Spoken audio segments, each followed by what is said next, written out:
આણંદ શહેરમાં ગૌરી વ્રત નિમિત્તે સેવાનું સુંદર ઉદાહરણ જોવા મળ્યું।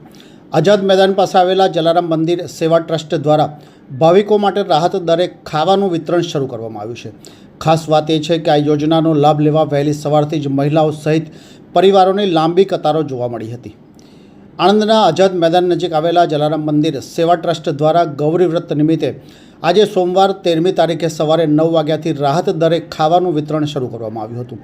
મોંઘવારીના સમયમાં સામાન્ય અને મધ્યમ વર્ગીય પરિવારોને રાહત મળે તે હેતુથી શરૂ કરાયેલી આ સેવાને લોકોનો જોરદાર પ્રતિસાદ મળ્યો।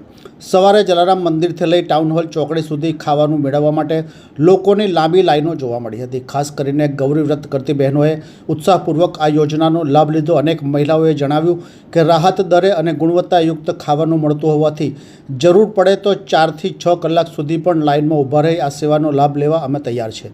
જલારામ મંદિર સેવા ટ્રસ્ટ દ્વારા તમામ ભાવિક ભક્તોને આ સેવા યોજનાનો લાભ લેવા અપીલ કરવામાં આવી છે। સેવા, સમર્પણ અને સમાજ પ્રત્યેની જવાબદારીનું આ કાર્ય અનેક પરિવારો માટે આશીર્વાદરૂપ સાબિત થયું છે। ગૌરી વ્રતના પાવન અવસરે માનવ સેવા પ્રાથમિકતા આપતો જલારામ મંદિર સેવા ટ્રસ્ટનો આ પ્રયાસ સમાજમાં સહકાર અને સેવાની ભાવનાને વધુ મજબૂત બનાવે છે। આવા સેવાકીય કાર્યો ખરેખર સમાજ માટે પ્રેરણારૂપ સાબિત થયા છે। ये है हलचल टीवी नेटवर्क और आप देख रहे हैं हलचल टीवी न्यूज़।